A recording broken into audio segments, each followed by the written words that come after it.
Hello student, last video में हमने real GDP और नॉमिनल जीडीपी को समझने की थोड़ी कोशिश की थी। आज हम वहीं से कंटिन्यू करेंगे और इस टॉपिक को थोड़ा आगे बढ़ाएंगे। और today's topic is real GDP and nominal GDP. As we have earlier discussed that nominal GDP refers to GDP at current year prices। हमने बताया था कि जो नॉमिनल जीडीपी जो होती है उसको हम एस्टिमेट करते हैं करंट ईयर प्राइसेस के बेस पे। मीन्स जितनी भी हमने आउटपुट बनाया इनटू जो भी मार्केट में प्रेजेंट प्राइसेस हैं उनको अगर मल्टीप्लाई करेंगे क्वांटिटी इनटू प्राइस से तो हमारे पास आएगा नॉमिनल जीडीपी। इसके बारे में हम ये कह सकते हैं it is the market value of final goods and services produced with in domestic territory of a country. ये वो सब फाइनल गुड्स और सर्विसेज हैं जो कहाँ पे प्रोड्यूस हुए, एक कंट्री की डोमेस्टिक टेरिटरी में प्रोड्यूस हुए हैं और एक अकाउंटिंग ईयर के ड्यूरिंग। हमें पता है, जैसे कि हम पहले डिस्कस कर चुके हैं, final goods are those goods which are ready for final use, जो फाइनल यूजर के लिए रेडी हैं। फाइनल यूजर आइदर भी कंज्यूमर और प्रोड्यूसर। फाइनली जो गुड को यूज करता है वो प्रोड्यूसर भी हो सकता है और वो कंज्यूमर भी हो सकता है। लेकिन फाइनल गुड्स के बारे में हम ये कह सकते हैं कि these are those goods which are outside the domestic, which are outside the production boundary, जो प्रोडक्शन बाउंड्री से बाहर है और जिनमें वैल्यू एडिशन नहीं होगा। तो हमने कहा it is the market value. ये मार्केट वैल्यू है कौन से गुड्स एंड सर्विसेज की? फाइनल गुड्स एंड सर्विसेज की, जो कि एक कंट्री की डोमेस्टिक टेरिटरी में, domestic territory is the area where goods and services can freely circulate, जो जहां पे हमारी गुड्स और सर्विसेज फ्रीली सर्कुलेट हो सकती हैं। और एक अकाउंटिंग ईयर आपको पता ही है, एक फाइनेंशियल ईयर या फिर एक अकाउंटिंग ईयर को हम ये मान के चलते हैं कि वो 1 अप्रैल से 31 मार्च तक रहेगा, और अगर कैलेंडर ईयर रहेगा तो 1 जनवरी से 31 दिसंबर तक रहेगा।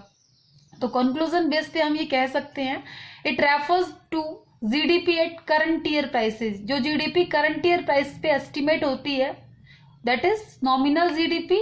It is the market value of final goods and services produced within the domestic territory of a country during an accounting year. As it is estimated using current year prices, क्योंकि हम current year price के ऊपर इसको estimate कर रहे हैं, so it is called by nominal GDP. Current year prices are the prices prevailing during the year, जो कि मार्केट में प्रिवेलिंग है, जिनको हम प्रेजेंट प्राइस भी बोल सकते हैं। This is current year prices. फिलहाल जो करंट ईयर है वो 2020 और 21 चलेगा, तो हम जो 20 और 21 जो एक सेशन होता है इसमें जो प्राइसेस रहेंगी that are current year prices. Okay, now the equation is nominal GDP is equal to quantity into price. Here quantity Q is the quantity of final goods and services produced during an accounting year। जो Q है वो present कर रहा है final goods और services की quantity जो कि एक अकाउंटिंग ईयर में प्रोड्यूस की गई। Now P price prevailing during the accounting year, वो प्राइसेज जो मार्केट में प्रिवेलिंग है, दिस इज P। जो हम रियल जीडीपी को एस्टिमेट करेंगे वो हम कैसे करेंगे? Our real GDP is estimated, our real GDP is estimated at constant prices. जो हमारी रियल जीडीपी होती है वो कांस्टेंट प्राइस पे एस्टिमेट होती है। It is the market value. ये कौन सी वैल्यू होती है? मार्केट वैल्यू होती है वही फाइनल गुड्स एंड सर्विसेज की produced within the domestic territory of a country during an accounting year as estimated using the base year price. हमने क्या कहा था? नॉमिनल जीडीपी जो होती है वो करंट ईयर प्राइस के बेस पे होती है, लेकिन जो रियल जीडीपी है वो बेस ईयर प्राइस के बेस पे है, जो हमारे कांस्टेंट प्राइसेस हैं या फिर बेस ईयर की जो प्राइस है उनके ऊपर बेस्ड होती है। Here what is base year? Base year is the year of comparison, जिस ईयर से हम कंपैरिजन कर रहे हैं this is the base year. और we can say base year is that year where fluctuations of prices are very very less. base year price in India is 2011-12.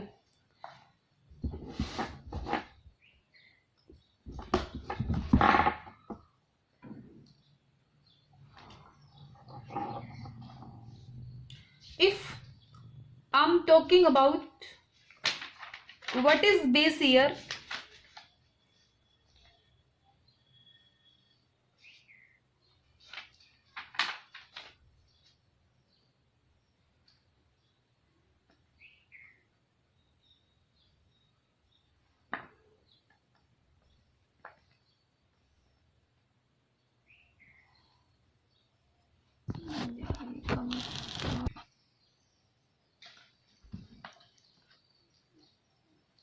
Base year की definition दे रखी है हमारी book में। Base year is a normal year. Base year क्या होता है? एक normal year होता है which is free from price fluctuations, जो कि प्राइस फ्लक्चुएशंस से फ्री है। मतलब जहां पे जिस ईयर में प्राइसेस जो है वो बहुत ज्यादा फ्लक्चुएट, बहुत ज्यादा ऊपर नीचे नहीं हुई, बहुत ज्यादा अप या डाउन नहीं हुई। और presently 2011-12 is taken as the base year in India. जो 11-12 जो प्राइसेस हैं, 11-12 की जो प्राइसेस है वो इंडिया में बेस ईयर प्राइस के रूप में ली जाती हैं। ओके, तो हम बात कर रहे थे कि रियल जीडीपी जो होती है वो एस्टिमेट होती है बेस ईयर प्राइसेस के बेस पे, और इंडिया में जो बेस ईयर प्राइस है that is 2011-12। Real GDP is estimated on the basis of quantity into prices. Here quantity Q is represent quantity of final goods and services produced during an accounting year, and prices prevailing during the base year. Here price is constant. Okay, तो आप लोग समझ गए होंगे कि real GDP और nominal GDP में mainly difference यही है कि हमें क्वांटिटी इनटू प्राइस करना है, बट रियल जीडीपी में जो प्राइसेस रहेंगी वो बेस ईयर की रहेंगी, लेकिन नॉमिनल जीडीपी में जो प्राइसेस रहेंगी वो करंट ईयर की रहेंगी। ओके, अब हम एक एग्जांपल लेके अगर इस चीज को कवर करें तो हम ये कह सकते हैं, लेट्स सपोज हमने ईयर लिया 2011-12, उसमें हमने सपोज किया कि हमने कमोडिटीज जो बनाई वो टोटली 3 कमोडिटीज हमने प्रोड्यूस की, व्हीट, क्लॉथ एंड सुगर। जो हमने क्वांटिटीज प्रोड्यूस की, व्हीट की क्वांटिटी प्रोड्यूस की 20 टन्स, क्लॉथ की हमने की 100 मीटर्स एंड शुगर की हमने की 5 टन्स। और प्राइसेस जो हमारी थी, व्हीट जो था हमारा वो 100 पर टन्स था, और जो क्लॉथ था वो 5 पर मीटर था, और शुगर जो थी हमारी 500 पर टन्स थी। अब जीडीपी हम कैसे एस्टिमेट करेंगे? GDP is estimated as quantity into price. Now 20 into 100, then 2000. Next 100 into 5, 500, and 5 into 500 is equal to 2500. So total market value of goods and services is equal to 5000. This is the total market value. So we can say in 2011-12 our GDP is 5000. Now if we are talking about the year 2016-17, इसमें भी हम यही मानते हैं कि हमने commodity जो produce की वो 3 थी, व्हीट, क्लॉथ एंड शुगर, और जो हमने क्वांटिटी प्रोड्यूस की वो क्वांटिटीज हमारी सेम थी जो हमने 11-12 में प्रोड्यूस की थी। हमने कितनी क्वांटिटी प्रोड्यूस की थी 11-12 में? 20 टन्स, तो यहाँ पे भी हमने 20 टन्स की। क्लॉथ की हमने 100 मीटर की थी, तो यहाँ पे भी हमने 100 मीटर क्लॉथ प्रोड्यूस किया। और शुगर हमने 5 टन्स की थी, तो यहाँ पे भी हमने 5 टन्स की। But our prices become high, जो हमारी प्राइसेस जो थी वो क्या हो गई, अब बढ़ गई। पहले हमारी जो वीट था उसका रेट था 100 रुपीज पर टन, लेकिन अब कितना हो गया 1000 पर टन हो गया। जो क्लोथ था वो हमारा 5 रुपीज पर मीटर था, लेकिन अब 20 रुपीज पर मीटर हो गया। और पहले जो हमारी शुगर थी वो 500 पर टन थी, लेकिन अब कितनी होगी 1600 पर टन हो गई। सो अब हम जीडीपी को कैलकुलेट करेंगे तो क्वांटिटी इंटू प्राइस करके जीडीपी को कैलकुलेट करेंगे। तो 20 turns into 100 per turns, so GDP from wheat is equal to 20,000 and GDP from clothes is equal to 2,000 and sugar 8,000. So our GDP, our total market value in the year 2016-17 is equal to 30,000. अब देखिए, अब आप लोग क्या देखेंगे, अब जो आपको बताना है सिर्फ वही बताना है। देखो यहाँ पे क्वांटिटी जो थी वो सेम थी दोनों ईयर में, लेकिन प्राइसेस जो थी वो बढ़ गई। इसका मतलब जो जीडीपी बढ़ी है 5000 से जीडीपी जो 30,000 हो गई, इसका मतलब क्या हुआ, सिर्फ प्राइसेस बढ़ी हैं, गुड्स और सर्विसेज का जो फ्लो था वो नहीं बढ़ा। इसलिए जो नॉमिनल जीडीपी होती है वो ग्रोथ इंडिकेटर नहीं होती। इसलिए हम ये कहते हैं कि नॉमिनल जीडीपी जो होती है it does not show the true picture of economic growth of a country, as any increase in nominal GDP में due to rise in price level without any change in physical output. क्योंकि यहाँ पे जो है जो nominal GDP बढ़ी है वो सिर्फ इसलिए बढ़ी है क्योंकि प्राइसेस बढ़ गए, इसलिए ग्रोथ इंडिकेटर नहीं होती।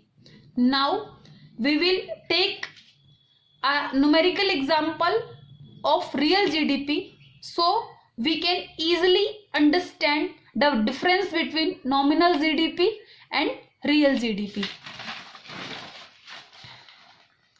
Now estimation of real GDP year 2011-12 commodities हमने प्रोड्यूस की wheat, cloth and sugar। Quantities हमने प्रोड्यूस की वीट की 20 टन्स, क्लोथ की हमने की 100 metre and sugar 5 tons. Our prices are 100 per turns wheat की और क्लोथ्स 5 पर metre and sugar 500 per tons. So our GDP is equal to 2000 from wheat and 500 from cloth and 2500 from sugar. So our total market value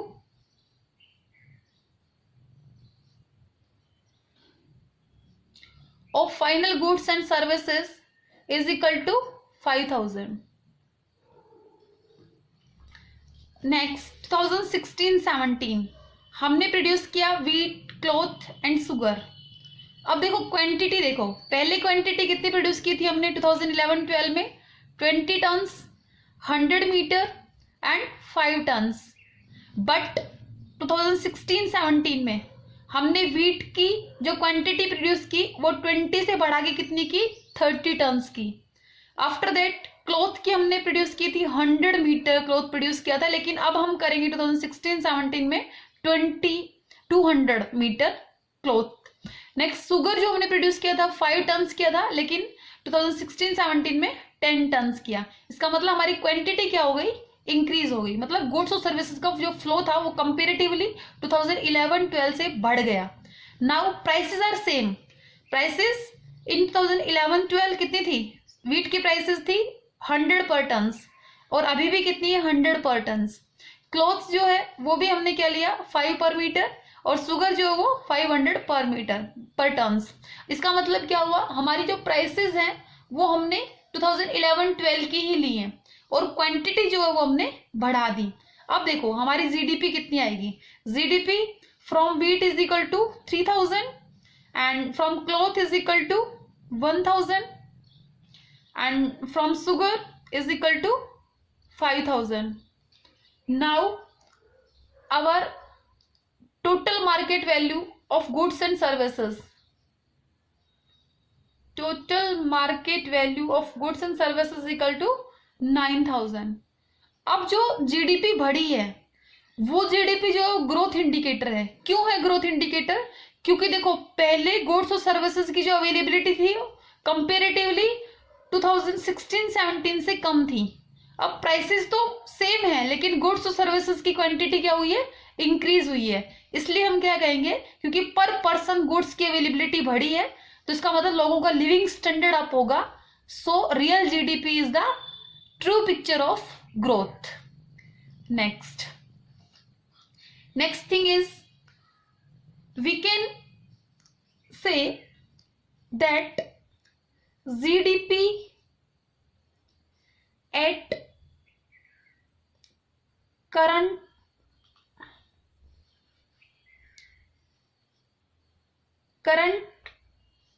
prices refers to market value of the final goods and services produced within the domestic territory of a country during an accounting year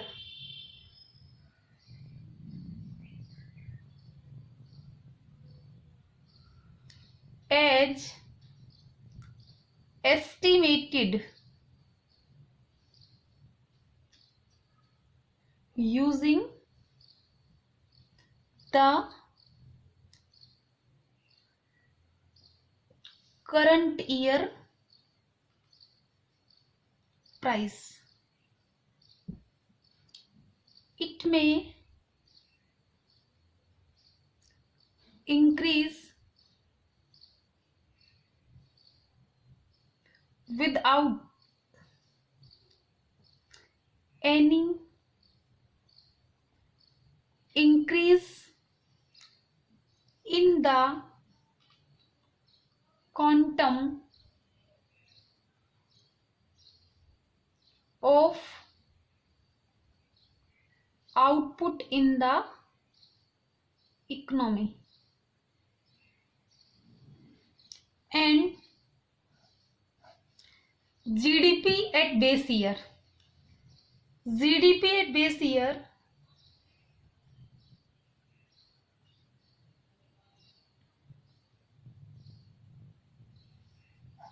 यहां पे हम क्या लिखेंगे? GDP at base year refers to the market value of final goods and services produced in the domestic territory of a country during an accounting year as estimated using base year price. Base year price के ऊपर depend होती है ये। और इसमें लिखेंगे it increases only when, ये कब इंक्रीज होगी? It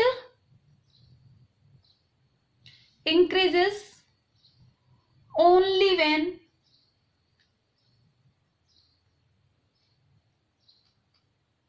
there is increase in the quantum of output in the economy. जो रियल जीडीपी जो है वो तभी बढ़ सकती है जब हम क्या करेंगे, जब हमारे यहाँ पे आउटपुट बढ़ेगा, गुड्स और सर्विसेज का जो फ्लो है वो तब इंक्रीज होगा, तभी रियल जीडीपी बढ़ सकती है। Okay, so we can say that the index of real GDP always reflects a change in the level of output, while the index of nominal GDP may or may not, which is why real GDP is considered as the better index of economic growth than the nominal GDP. इसी वजह से जो real GDP जो होती है वो economic growth का better indicator होती है, बेटर इंडेक्स होती है बजाय कि नॉमिनल जीडीपी के. अब एक क्वेश्चन ये आता है एग्जाम में कि what is the difference between GDP at current year prices and GDP at base year prices. GDP at current year prices. It is the market value of final goods and services produced within the domestic territory of a country during an accounting year as estimated at current year prices. जो GDP at current year prices जो होती है वो market value होती है final goods and services की, जो कि डोमेस्टिक टेरिटरी के अंदर प्रोड्यूस किए गए एक अकाउंटिंग ईयर में, और एस्टिमेट कैसे हो रहे हैं करंट ईयर प्राइस के बेस पे होते हैं. लेकिन जीडीपी एट कांस्टेंट प्राइस जो होती है it is the market value of final goods and services produced within the domestic territory of a country during an accounting year as estimated at the base year prices. ये क्या किस पे base होती है? Base year price पे based होती है. Next, it can increase in price level rises even when there is no increase in flow of goods and services in the economy. जो nominal GDP जो होती है वो increase हो सकती है without increase in flow of goods and services, but जो real GDP होती है वो it can increase only when the flow of goods and services increase in the economy. It is non जो जीडीपी एट करंट प्राइसेस जो होती है उसको हम जानते हैं नॉमिनल जीडीपी के नाम से, और GDP at constant price is also known as real GDP. Now it is not a good measure of welfare of the people. जो नॉमिनल जीडीपी होती है वो लोगों का वेलफेयर को मेजर नहीं कर सकती properly, but it is the मतलब GDP at constant price it is a good measure of welfare of the people. This is your topic of what is real GDP and what is nominal GDP and why real GDP is better indication of economic growth. Now what is GDP deflator?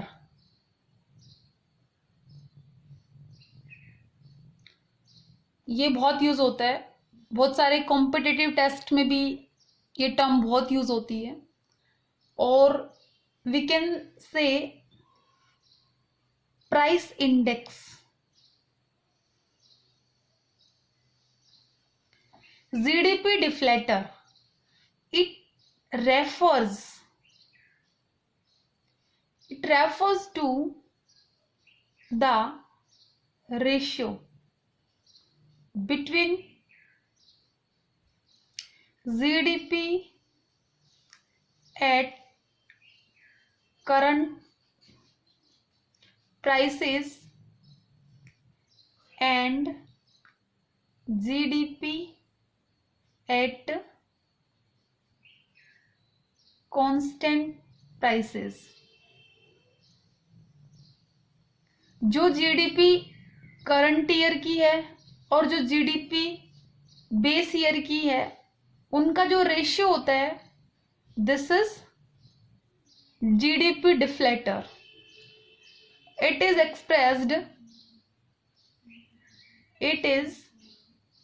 Expressed as under GDP deflator is equal to GDP at current year price and GDP at constant price into 100.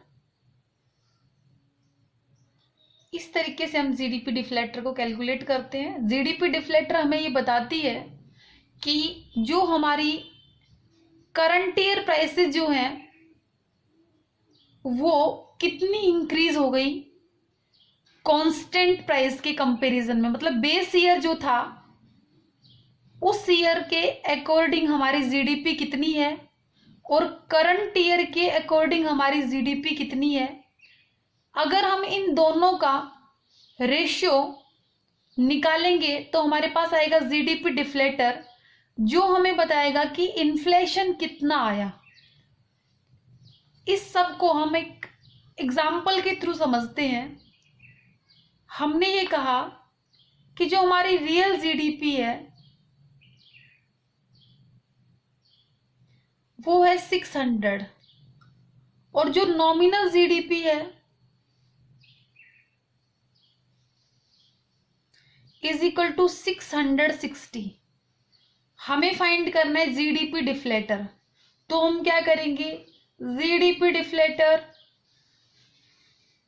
Is equal to GDP at current year price means nominal GDP, तो हमने क्या किया 660 और GDP at constant price क्या हो गया 600 into क्या हो गया 100, तो ये कितना आ गया 110 आ गया 110। इसका मतलब ये क्या शो कर रहा है, it shows increase in general prices, journal price level by 10%। ये शो कर रहा है कि जो हमारी जनरल प्राइसेस जो थी वो 10% से इंक्रीज हो गई। मीन्स जो कमोडिटी 100 रुपीज की आती थी अब वो 110 रुपीज की आने लग गई। इसका मतलब हमारी जो जनरल प्राइसेस जो थी उनमें कितना इंक्रीज हो गया 10% से इंक्रीज हो गया। तो जीडीपी डिफ्लेटर क्या शो करता है, it shows change in GDP due to change in price level. जो जीडीपी डिफ्लेटर होता है ये हमें ये बताता है कि जो जीडीपी में चेंज हुआ है वो क्यों हुआ है, क्योंकि प्राइस लेवल बढ़ गए। और इसको हम क्या बोल सकते हैं, it is the same as price index. ये जो जीडीपी डिफ्लेटर होता है ये प्राइस इंडेक्स के जैसा ही होता है। ओके, तो ये था हमारा जीडीपी डिफ्लेटर। अब हमारा टॉपिक आता है conversion of nominal GDP into real GDP. अगर हमें नॉमिनल जीडीपी को रियल जीडीपी में कन्वर्ट करना है या फिर रियल जीडीपी को नॉमिनल जीडीपी में कन्वर्ट करना है तो हम क्या करेंगे। देखो हमने ये कहा कि हमारे पास फॉर्मूला क्या है जीडीपी डिफ्लेटर का, जीडीपी डिफ्लेटर का फॉर्मूला हमने बोला nominal GDP divide by real GDP into 100। Okay, अब हमें क्या करना है, हमें कन्वर्जन करना है नॉमिनल जीडीपी को रियल जीडीपी में अगर कन्वर्ट करना है या फिर रियल जीडीपी को नॉमिनल जीडीपी में कन्वर्ट करना है तो हम कैसे करेंगे। देखो अगर हमें रियल जीडीपी कैलकुलेट करनी है इसी फॉर्मूले से तो हम क्या करेंगे, हम लिखेंगे रियल जीडीपी। रियल जीडीपी अगर इधर आ जाएगी तो ये इसको हम क्या बोलते हैं, प्राइस इंडेक्स बोलते हैं, तो इधर किधर चला जाएगा, इधर चला जाएगा। तो हम फॉर्मूला क्या लिख सकते हैं, nominal GDP divide by price index into 100। बिल्कुल इजी है। देखो हमने क्या कहा, जो जीडीपी डिफ्लेक्टर है वो हमने कैसे निकाला था, nominal GDP divide by real GDP into 100। और अगर हमें रियल जीडीपी को कैलकुलेट करना है तो हम कैसे करेंगे, रियल जीडीपी को इधर ले आएंगे, इनमें से मान लो कोई भी दो वैल्यू दी हुई है तो हम तीसरी वैल्यू को इजीली कैलकुलेट कर सकते हैं।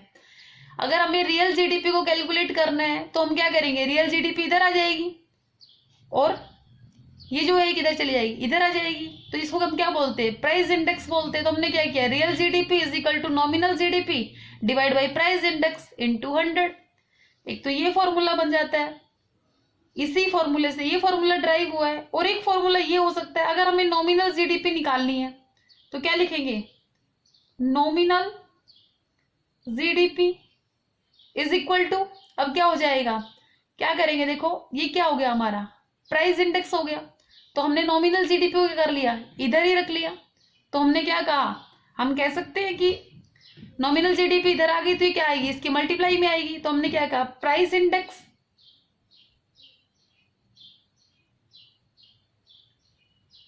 इनटू क्या हो जाएगा, price index into real GDP और बाई 100, ये 100 आ जाएगा। ये फॉर्मूला ऐसे कन्वर्ट हो गया। क्या काम ने, अगर हम नॉमिनल जीडीपी को कैलकुलेट कर रहे हैं तो नॉमिनल जीडीपी को इधर ही छोड़ देते हैं हम, तो क्या हो जाएगा ये, क्योंकि क्रॉस मल्टीप्लाई होगा तो क्या होगा, GDP deflator into real GDP, और जो मल्टीप्लाई में वो क्या जाएगा, डिवाइड में आ जाएगा, जो डिवाइड में वो मल्टीप्लाई में, तो क्या होगा, GDP deflator into real GDP by 100। तो एक फॉर्मूला, इसी से एक फॉर्मूला और ड्राई हो गया, nominal GDP is equal to price index into real GDP by 100। This is the second formula. Okay, अब जैसे कि हमारे पास मान लो एक क्वेश्चन दिया हुआ है, कहते हैं कि इफ 2011 में जो हमारी जीडीपी है, 2011 में जो जीडीपी है वो दी हुई है, वो है 100 करोड़,